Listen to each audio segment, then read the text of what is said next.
Good evening, everyone. Welcome to all to English Space. And this is Sanjay Sinha here.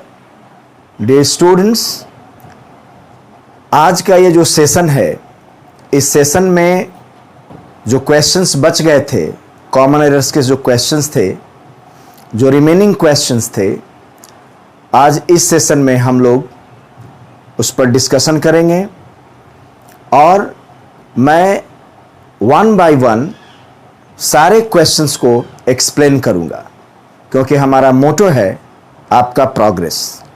Your wellbeing is my motto, your wellbeing is my concern, your progress is my priority. आपका progress हमारा concern है, हमारा motto है, हमारा उद्देश्य है, हमारा objective है। और इसी पॉजिटिव थॉट के साथ आज का सेशन हम शुरू करते हैं। आइए कुछ क्वेश्चन से हम आपको रूबरू करवाते हैं। अब देखिए, यहां एक क्वेश्चन है कि no sooner had he reached the station when the train arrived. और इस तरह से हमारे पास कुछ 8 क्वेश्चंस है, 8 क्वेश्चंस है। अब यहां यह देखना है कि no sooner had he reached the station when the train arrived। ये सुनने में बहुत अच्छा लग रहा है, लेकिन ये ग्रामेटिकली रॉन्ग है। अब देखिए कि कहां पर मिस्टेक है, एरर क्या है। ये कहता है कि no sooner had he reached the station, वह स्टेशन पहुंचा ही था कि गाड़ी आ गई, यानी कि जैसे ही वो स्टेशन पहुंचा गाड़ी आ गई। तो आप देखें कि यहां पर नो सूनर है और यहां व्हेन है। जब नो सूनर आएगा तो व्हेन नहीं लगेगा, इस व्हेन को रिप्लेस कीजिए देन से। देन से इससे पहले ऐसा क्यों होता है मैं आपको बतलाता हूं। एक्चुअली एक क्वेश्चन, जैसा कि मैं पहले भी कह चुका हूं अपने प्रीवियस सेशन में, कि हमारे पास जो क्वेश्चंस आए हैं ये ग्रामर के अलग अलग पार्ट से हैं, अलग अलग टॉपिक से हैं। इसलिए इस चीज को समझते हुए मेरा ये मानना है कि बहुत जरूरी है कि मैं एक्सप्लेन कर दूं इन चीजों को कि नो सूनर एक्चुअली एक कोरिलेटिव कंजंक्शन है। वास्तव में ये कोरिलेटिव कंजंक्शंस है। कोरिलेटिव कंजंक्शन से ये क्वेश्चन है, क्योंकि कोरिलेटिव कंजंक्शंस का क्या मतलब होता है। अगर हम आपसे पूछें कि भाई कोरिलेटिव कंजंक्शंस का क्या मतलब होता है, तो कोरिलेटिव कंजंक्शंस का मतलब होता है कि कंजंक्शंस यूज्ड इन पेयर्स। जो कंजंक्शंस हैं वो कंजंक्शंस यूज्ड इन पेयर्स, यानी कि जिन कंजंक्शन का यूज पेयर्स में होता है, वो पेयर में आते हैं, उनको हम लोग कोरिलेटिव कंजंक्शंस कहते हैं। उनका अपना एक सर्टेन, एक फिक्स्ड पेयर होता है। ऐसे कंजंक्शंस को हम लोग कोरिलेटिव कंजंक्शंस कहते हैं। यानी कि the conjunctions used in pairs या the conjunctions which are used in pairs are called correlative conjunctions. जैसे जैसे बहुत सारे कोरिलेटिव कंजंक्शंस है। जैसे आपको ईदर है, ईदर के साथ और लगता है, ईदर या आइदर। और आपने पढ़ा होगा नीदर या नाइदर, नाइदर के साथ नॉर लगता है। उसी तरह से आप देखिए नो सूनर है तो नो सूनर के साथ हम लोग दैन का प्रयोग करते हैं। दैन है तो नो सूनर का पेयर दैन है। जहां जहां नो सूनर होगा वहां दैन का इस्तेमाल होगा। जहां जहां ईदर होगा वहां और होगा। जहां जहां नीदर होगा वहां नॉर होगा। ऐसे ईदर और नीदर के साथ ऑफ का भी इस्तेमाल करते हैं। ईदर ऑफ भी होता है, नीदर ऑफ भी होता है। लेकिन जब ईदर के साथ ऑफ और नीदर के साथ यानी कि नाइदर के साथ ऑफ लगेगा तो वो डिस्ट्रीब्यूटिव प्रोनाउंस हो जाएगा, वो कंजंक्शंस नहीं होगा। तो ईदर के साथ और नीदर के साथ जब नॉर लगे तब वह कोरिलेटिव कंजंक्शंस है और उसका अपना एक पेयर होता है। तो आप देखिए कि ईदर के साथ जब और लगे तो कोरिलेटिव कंजंक्शंस है, नीदर के साथ नॉर लगेगा कोरिलेटिव कंजंक्शन होगा, नो सूनर के साथ देन लगेगा वो कोरिलेटिव कंजंक्शन होगा। उसी तरह हार्डली के साथ, हार्डली है, हार्डली के साथ व्हेन का इस्तेमाल हम लोग करते हैं। तो ये जो है आपका उस तरह से, जैसे बोथ है तो बोथ के साथ हम लोग एंड का इस्तेमाल करते हैं, रेदर है उसके साथ देन का इस्तेमाल करते हैं, ठीक है। उसी तरह से लेस्ट है, लेस्ट के साथ हम लोग शुड का इस्तेमाल करते हैं। इसलिए ये सब कोरिलेटिव कंजंक्शंस है, और कोरिलेटिव कंजंक्शंस का क्वेश्चन है कि no sooner had he reach the station when the train arrived. तो यहां एरर व्हेन है, क्योंकि आप देख रहे हैं कि नो सूनर है और नो सूनर का पेयर है, आपको क्या लगाना है, देन लगाना है, तो इसलिए व्हेन ना होकर के देन होगा। तो when must be replaced by then, so replace when by then, यानी कि व्हेन को आप रिप्लेस कीजिए देन से, then should be there in place of when. आइए let's move on to the next question. अब नेक्स्ट क्वेश्चन आपके सामने है भाई, hardly had I come out then it started raining. गौर कीजिएगा, hardly had I come out then it started raining. मैं बाहर आया ही था कि वर्षा होने लगी, मैं बाहर आया ही था कि वर्षा होने लगी। आप देखिए, hardly had I come out then it started raining. अब फिर आप आराम से पकड़ सकते हैं, आइडेंटिफाई कर सकते हैं। कैसे? क्योंकि हमने यहां पर कोरिलेटिव कंजंक्शंस के कुछ लिस्ट दिए हैं। आप देखिए, हार्डली है तो हार्डली के साथ उसका पेयर व्हेन है, इसलिए जब आप गौर करेंगे कि hardly had I come out, यहां देन है, ये देन रॉन्ग है, क्योंकि हार्डली से जब कोई सेंटेंस शुरू होता है, if a sentence begins with hardly we must use its perfect pair, that is when in place of then. Then के जगह आप व्हेन का इस्तेमाल करें, क्योंकि हार्डली भी एक कोरिलेटिव कंजंक्शन है और हार्डली के साथ हमें व्हेन लगाना है, इसलिए करेक्ट सेंटेंस होगा hardly had I come out, then की जगह आप व्हेन लगाइए, व्हेन इट स्टार्टेड रेनिंग। अब आइए थर्ड क्वेश्चन पर। थर्ड क्वेश्चन कहता है, आई am looking into my lost book. Looking into my lost book, बहुत सारे ऐसे वर्ब्स हैं और उनके साथ जब प्रीपोजिशन अलग अलग हो जाते हैं, अलग अलग प्रीपोजिशन होता है, तो अलग अलग प्रीपोजिशन होने से उसका मीनिंग बदल जाता है। तो जब वर्ब हो और वर्ब के साथ जब प्रीपोजिशन हो, तो वर्ब प्लस प्रीपोजिशन का जो कॉम्बिनेशन होता है उसको हम लोग फ्रेजल वर्ब के नाम से जानते हैं। तो ये दो क्वेश्चन हमने आपके लिए किया। थर्ड क्वेश्चन थोड़ा समझने की कोशिश कीजिए कि ये क्या है। थर्ड क्वेश्चन है कि आई am looking into my lost book. क्या ये सेंटेंस सही है? लुकिंग इनटू माई लॉस्ट बुक, ध्यान दीजिए, लॉस्ट बुक, लुक मतलब तो देखना होता है, और यहां है लुकिंग इनटू माई लॉस्ट बुक, मैं अपने खोए हुए किताब को देख रहा हूं, नहीं, ये इसका मीनिंग नहीं है। आइए, क्वेश्चन कहां से है? क्वेश्चन है फ्रेजल वर्ब से। अब देखिए, थोड़ी सी जानकारी हम आपको दे दें, ये फ्रेजल वर्ब होता क्या है। एक्चुअली फ्रेजल वर्ब का मतलब आप मोटे तौर पर यह समझिए कि फ्रेजल वर्ब में एक वर्ब होता है और प्लस एक प्रीपोजिशन होता है। वर्ब या प्लस प्रीपोजिशन का जो कॉम्बिनेशन होगा वो फ्रेजल वर्ब होगा। और आप जैसे देखिए कि लुक इनटू, देखिए जैसे आप देखिए लुक फॉर, जैसे आप देखिए लुक आफ्टर, आप देखते जाइए।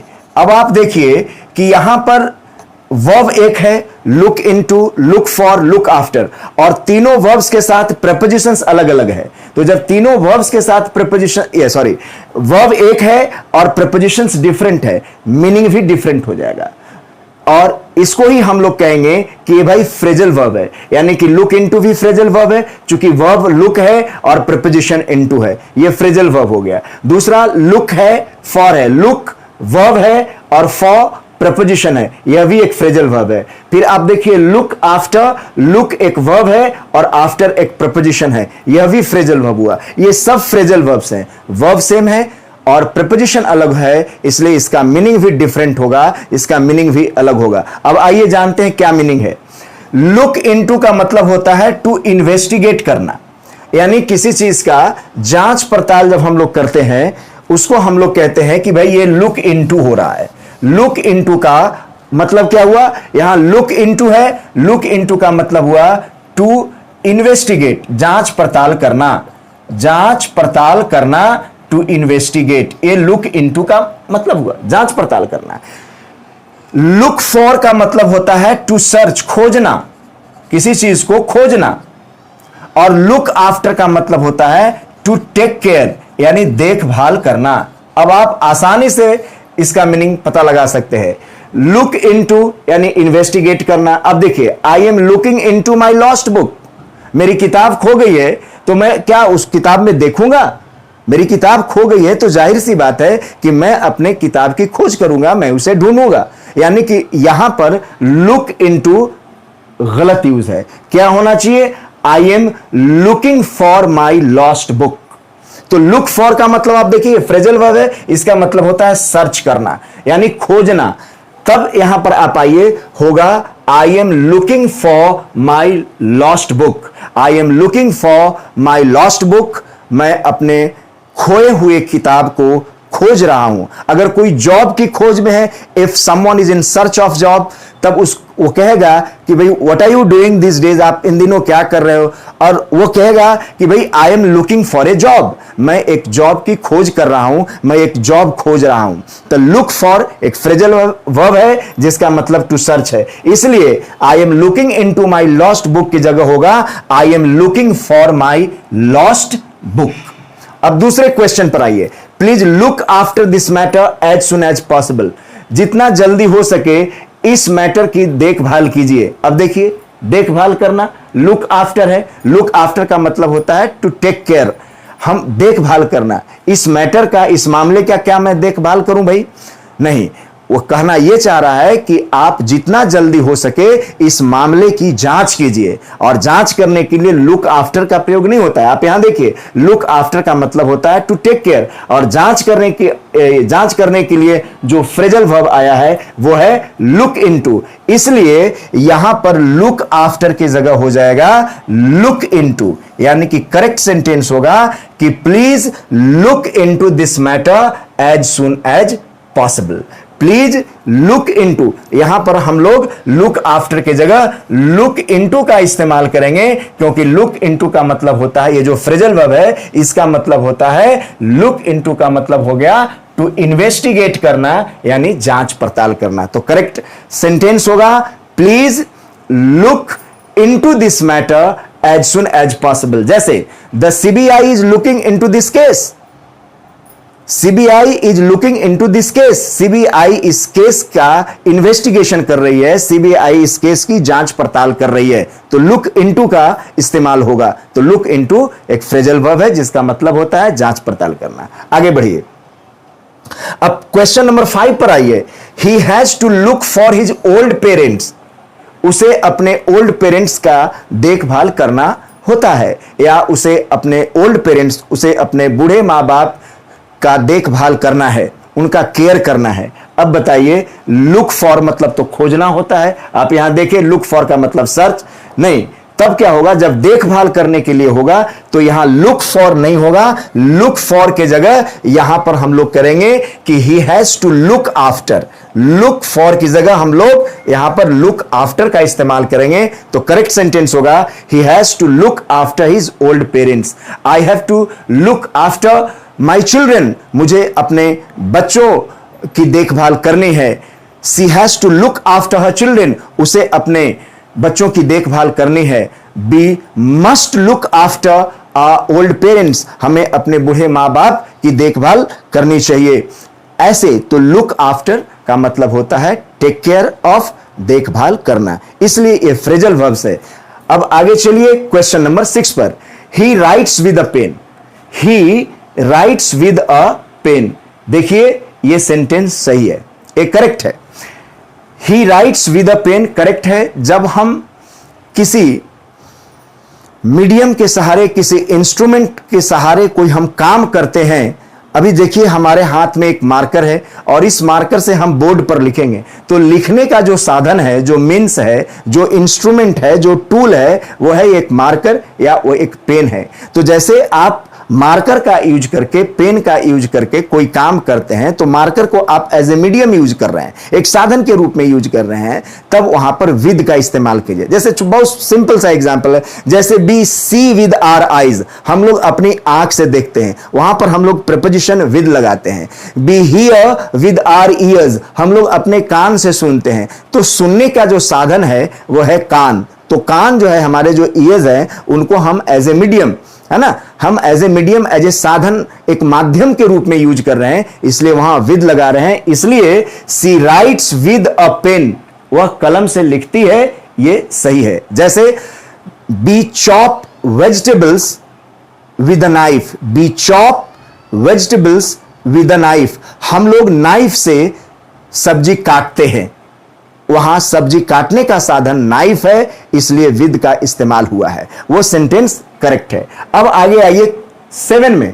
7 कहता है कि she writes with green ink, वो ग्रीन इंक से, है ना, वो ग्रीन इंक से लिखती है, ये गलत है। This is absolutely wrong. थोड़ा सा विचार कीजिए, सी राइट्स विद ग्रीन इंक, अब यहां देखिए सी राइट्स विद अ पेन, ये तो सही है। अब यहां पर कभी कभी आपको कंफ्यूज करने के लिए इस तरह का क्वेश्चन जो है वो दे दिया जाता है, लेकिन आपको मैं बता दूं एक क्वेश्चन बिल्कुल सही है। नो, इसमें कोई चीज की जरूरत नहीं है, उसमें इंप्रूवमेंट की आवश्यकता नहीं है। नो करेक्शन इज रिक्वायर्ड, कोई करेक्शन की आवश्यकता क्वेश्चन नंबर 6 में नहीं है। She writes with a pen absolutely correct है। Let's move on to question number 7। She writes with green ink, ये गलत है। जब आप इंक से लिखते हैं, स्याही से लिखते हैं, है ना, तो वहां पर विद का इस्तेमाल मत कीजिए, ये रॉन्ग यूज है। आप वहां इन का इस्तेमाल कीजिए। तो इंक के लिए आपको कहना होगा विद को रिप्लेस कीजिए इन से, तो करेक्ट सेंटेंस होगा कि she writes with green ink की जगह आप क्या करेंगे कि आप लिखेंगे she writes in green ink, she writes in green ink लिखेंगे, she writes in green ink लिखेंगे, ये लिखेंगे आप। जब इंक से आप लिखेंगे तो इन शब्द का इस्तेमाल करेंगे, इन प्रपोजिशन का इस्तेमाल करेंगे, और पेन से लिखेंगे तो आप विद शब्द का इस्तेमाल करेंगे। तो आपको आ गया कि she writes in green ink. जैसे हम कहें कि आई राइट इन इंक, मैं इंक से लिखता हूं, यहां इंक आ गया, इसलिए प्रपोजिशन इन का इस्तेमाल कीजिए, वहां विद नहीं लगेगा। यह बात आप ध्यान में हमेशा रखिए। आगे चलते हैं। अब आगे चलते हैं, और आगे में आ गया एक क्वेश्चन है कि work hard lest you may fail in the examination. Work hard, अब ये थोड़ा सा आप क्वेश्चन देख लें। वर्क हार्ड, यहां हम थोड़ा इसको, चलिए let's move on to the next question, और ये इस सेशन का भाई अंतिम क्वेश्चन है, लास्ट क्वेश्चन होगा। Work hard lest you may fail in the exam. तो work hard lest you may fail in the exam, यानी कि कड़ी मेहनत करो, ऐसा ना हो कि तुम एग्जाम में, परीक्षा में फेल हो जाओ, असफल हो जाओ। तो लेस्ट जो है यह भी एक कोरिलेटिव कंजंक्शन है, और जब लेस्ट याद रखे, जब भी आपको लिस्ट का यूज करना हो, LEST है, ये लिस्ट नहीं है। लिस्ट सुपरलेटिव डिग्री है, जिसका मतलब होता है सबसे कम, और लिस्ट का स्पेलिंग होता है LEAST, ये लिस्ट है। ये लिटिल का सुपरलेटिव डिग्री है। यहां लेस्ट है, स्पेलिंग चेक कीजिए, LEST है, लेस्ट, और लेस्ट का मतलब हुआ ऐसा ना हो कि, यानी कि ये नेगेटिव मीनिंग देता है, और लेस्ट के साथ आपको शुड लगानी है। इसलिए work hard lest you may fail in the examination. अब आप आराम से एरर फाइंड आउट कर सकते हैं, एरर को डिटेक्ट कर सकते हैं, एरर को स्पॉट कर सकते हैं कि भाई कड़ी मेहनत करो, लेस्ट ऐसा ना हो कि तुम एग्जाम में फेल कर जाओ। और जाहिर सी बात है कि भाई कोई एग्जाम में फेल करना पसंद नहीं करेगा, बहुत बुरी बात होती है। इसलिए लेस्ट जो है, लेस्ट के बाद आप शुड का इस्तेमाल कीजिए। तो यहां जो ये मे है, ये रॉन्ग है, मे को आप रिप्लेस कीजिए शुड से। तो करेक्ट सेंटेंस होगा work hard lest, LEST lest, you, और यहां पर मे की जगह शुड का इस्तेमाल कीजिए, फेल इन द एग्जाम। ये हो गया आपका करेक्ट एक्सप्रेशन। जैसे walk carefully लेस्ट you should fall down, सावधानी पूर्वक चलो, ऐसा ना हो कि तुम नीचे गिर जाओ। तो एक बात आप ध्यान दीजिए कि जब भी आप लेस्ट का इस्तेमाल कीजिएगा उसके बाद शुड लगाइएगा, और लेस्ट एक नेगेटिव मीनिंग देता है, ऐसा ना हो कि, इसलिए जब आप लेस्ट लगाएंगे तो नॉट का इस्तेमाल आप नहीं कीजिएगा। अगर आप सेंटेंस ऐसे लिखते हैं, walk hard lest you should not fail, तो सेंटेंस रॉन्ग हो जाएगा। क्योंकि लेस्ट ऐसा ना हो कि एक नेगेटिव वर्ड है और लेस्ट के बाद नॉट का यूज नहीं होता है, इसलिए शुड सही है, लेस्ट के बाद शुड आप लगाइए लेस्ट के लिए, लेकिन शुड के बाद यहां नॉट नहीं लगाइएगा, इसलिए वो बिल्कुल ही गलत होगा। तो आज का जो सेशन है वो यहां पर खत्म होता है। मुझे आशा है, मुझे विश्वास है कि मैंने जो आपको समझाया होगा, जो एक्सप्लेन किए होंगे हम मैंने, वह एक्सप्लेनेशन आपको समझ में आया होगा। That's all for today. Thank you very much.